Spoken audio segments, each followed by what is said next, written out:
Well, that's the interesting point about the messiness of sleep. So most people seem to perform the best when they have like a regular sleep schedule. I perhaps am the same, but I don't know that.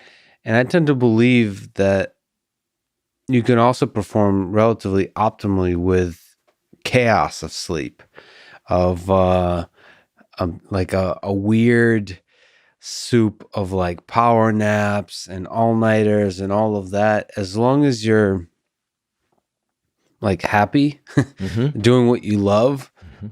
and maybe you can tell me what you think about this. So I tend to, for myself, try to minimize stress in life.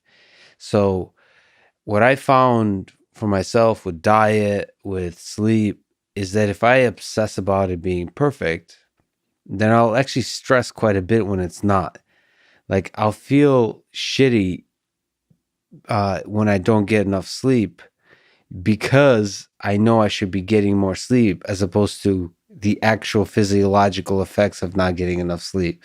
I find if I just accept whatever the hell happens, happens and smile and just, take it all in, like David Goggins style, like if it sucks, it's even better.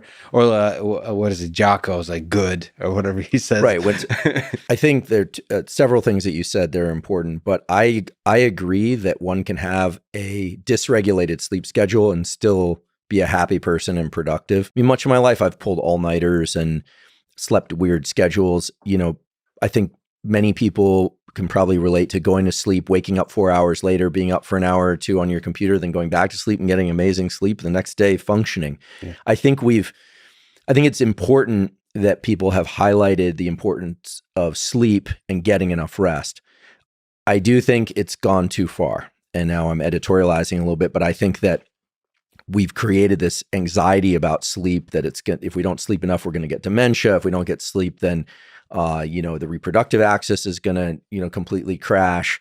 There's a lot of evidence to the contrary, and as well, just based on personal experience and based on the fact that sure, it may be that a solid 8 hours with no interruptions in there, or 9 or 10, could do great benefit, but you can do really well if you do what you say, which is you wake up, you don't want to start stressing about it, creating this meta stress about sleep. Being happy, it is actually one of the most powerful things that you can do, not allowing yourself to go down that rabbit hole of stress for the following reason. A lot of our fatigue is not due just to the buildup of adenosine or time of day, the circadian thing we were talking about earlier. An additional factor is that effort is related to the release of epinephrine, of adrenaline in our brain and body. At some point, those levels get so high that we get stressed mentally, we get stressed physically, and we want to give up. There are good data published in Cell showing that signal, the epinephrine signal, is eventually accumulates and there's a quit point. Dopamine, the molecule of pursuit and reward and feeling good, resets our ability to be in effort. In fact, a lot of people don't know this, but dopamine is actually what epinephrine is made from. If you look at the biochemical cascade, it starts with tyrosine, which is rich in found in red meats and things of that sort. And tyrosine is eventually converted through things like L-DOPA into dopamine. Dopamine is made into epinephrine. So, I mean, this sounds kind of new agey, but happiness, joy, and pleasure in what you're doing creates a chemical milieu that provides more of the chemicals that allow for effort. And there's nothing new agey about that. It's in every biochemistry textbook. Yeah. It's in every decent neuroscience textbook. They just don't talk about the happiness part. They just talk about the dopamine part. So I think that limiting your stress and at least recognizing, okay, if you're pulling an all-nighter or you're somehow on messed up sleep, that there is going to be a point in that 24-hour cycle where your brain is not trustworthy, where your mental state is not worth placing too much weight on because you are near that temperature minimum.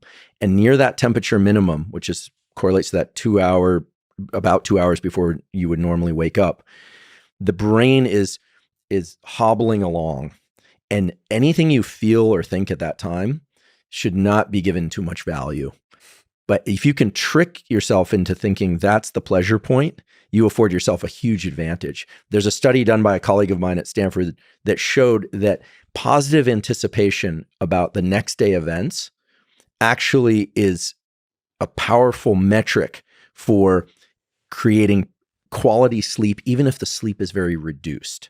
And you'll love this one. And I a lot of people are gonna, might be critical of this. So I just want to make sure that, so this was work done out of Harvard Medical. It was Bob Stickgold's lab, and Emily Hoagland did this study that showed, looking at OChem, performance on OChem scores.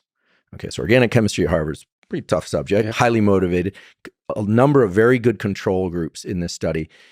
What she showed was that consistency of total sleep duration was far more important for performance on these exams than total sleep duration itself. So it's not that just getting more sleep allows you to perform better. Consistently getting about the same amount of sleep is better for performance, at least on OChem, than just getting more.